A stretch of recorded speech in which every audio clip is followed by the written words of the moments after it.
आज झारखंड प्रदेश के इस प्रोजेक्ट भवन के सभागार में पुनः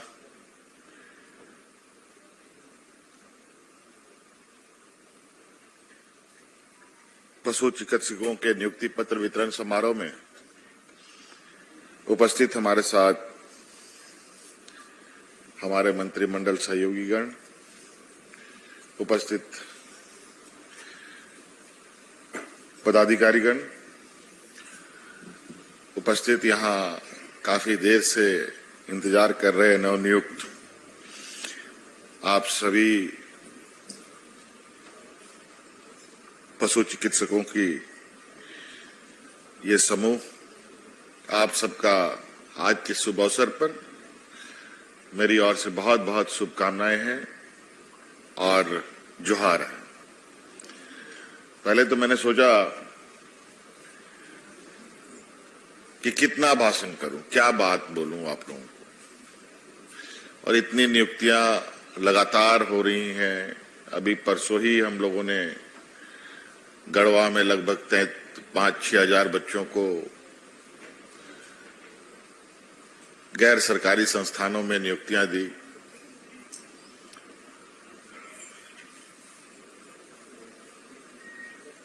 अलग अलग जगहों पर कहीं 10,000, कहीं 15,000, कहीं 5,000, कहीं 6,000, कहीं 2,000, कहीं 150, कहीं 300, कहीं 50, कहीं 60,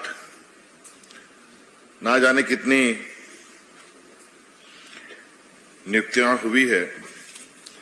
अब तो गिनती भी हम लोग भूलने लगे हैं। और आज फिर से ये एक ऐतिहासिक दिन, और विशेषकर कृषि विभाग के लिए, सरकार के लिए, आज आप लोग बतौर पशु चिकित्सक के रूप में नहीं बल्कि सरकार के आंख, कान, नाक के रूप में नियुक्त हो रहे हैं।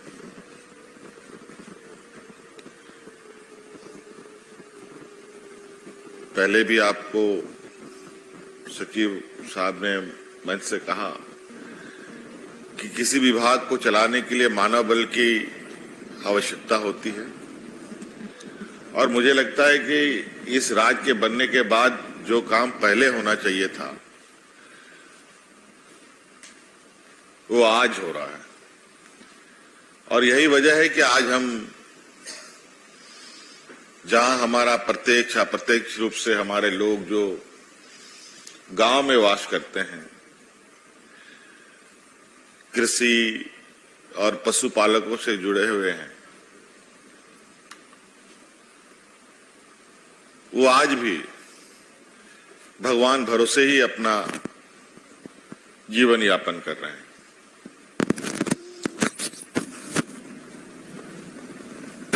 जबकि इस देश के अंदर, राज्यों के अंदर ऐसी व्यवस्थाएं पहले से ही बनी हैं। पशु चिकित्सकों की शिक्षा के लिए कॉलेजेस बने हैं, खेतीबाड़ी को और उन्नत करने के लिए एग्रीकल्चर यूनिवर्सिटीज बने हैं,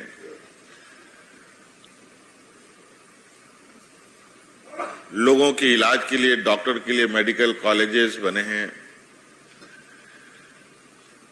नर्सिंग कॉलेजेस बने हैं, और बच्चे डिग्रियां ले भी रहे हैं,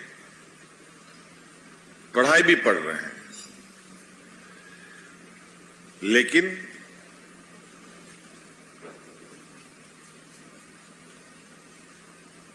नौकरियां नहीं। जो सरकार की परिकल्पना है या होती है कि जो हमारा गांव कैसे समृद्ध हो, किसान कैसे खुशहाल रहे, आम आदमी कैसे स्वस्थ रहे, पशु कैसे स्वस्थ रहे, और यही सब चीजों के अभाव में आज झारखंड प्रदेश में आम जीवन में बच्चों में बहुत बड़े पैमाने पर कुपोषण का एक भयावह संक्रमण से बच्चे घिर चुके हैं। अगर हमारे कृषक समृद्ध होते, पशुपालक समृद्ध होते, गांव में खाने के लिए अनाज होता, पीने के लिए दूध होता, खाने के लिए मांस होता, अंडा होता, तो क्यों हमारे बच्चे कुपोषित पैदा होते?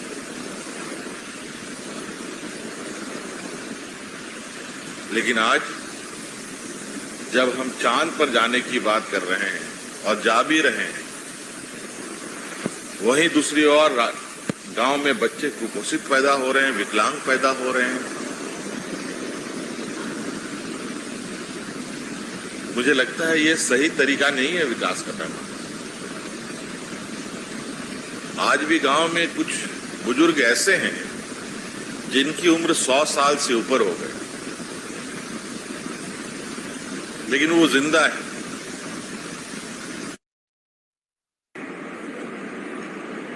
लेकिन सर्वेक्षण में आप देखेंगे कि 100 साल उम्र लोगों की नहीं हो रही, उनकी तो कहीं स्वास्थ्य को लेकर ये सारी चीजें जुड़ी हुई है।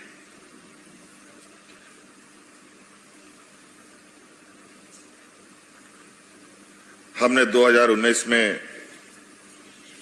सरकार का बागडोर संभाला है। हमारी सरकार ठीक से बनी भी नहीं थी।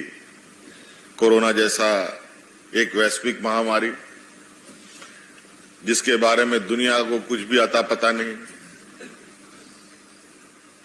यहां पर कई ऐसे नवनियुक्त चिकित्सक बैठे हैं जो हमारे अड़ोस पड़ोस राज्यों के भी हैं। कोई बिहार के हैं, कोई यूपी के हैं, कोई आसपास राज्यों के हैं। और आप लोगों ने उस दंश को झेला है, देखा है कि किस तरीके से कोई ऐसा नहीं व्यवस्था रहा जिसको कोरोना ने चपेट में ना लिया हो। आया जरूर ये आम लोग को नुकसान करने के लिए, साथ साथ में इसने उद्योग को भी नुकसान किया, अर्थव्यवस्था को भी नुकसान किया, सभी चीजों को नुकसान।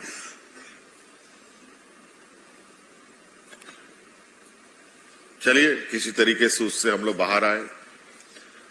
फिर हम लोगों को सुखाड़ ने भी घेरा यहां।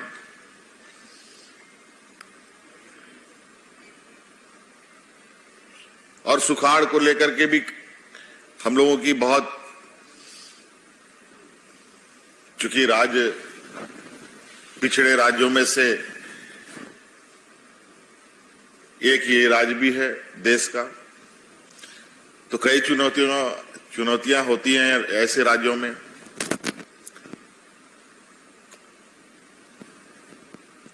और इन झंझावतों में तो हम लोगों के 2-2.5 साल तो ऐसे ही निकल गए। लेकिन हम लोग ऐसे परिस्थिति में भी राज्य की नींव को कैसे मजबूत करना है, हम लोगों ने इस विषय पर सबसे पहले काम किया।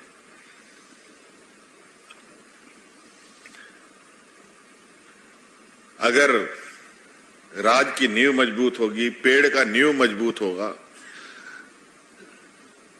तो अच्छा खासा तूफान को भी वो पेड़ झेल लेता है। लेकिन दुर्भाग्य की बात है, विगत 20 वर्षों में जो हमारे पूर्वजों ने इस राज्य के लिए किया, उसी के फल खाने में लगे थे। अंततः ये पेड़ सूखने की स्थिति पे था। नियुक्तियां नहीं, जो भी नियुक्तियां आई, सभी नियुक्तियां कुछ ना कुछ उलझनों में उलझते चले गए। लेकिन इसी दौरान हम लोगों ने शिक्षकों की बहाली की, इंजीनियर्स की बहाली की, कई डॉक्टरों की भी बहाली की, पंचायत सचिवों की बहाली की,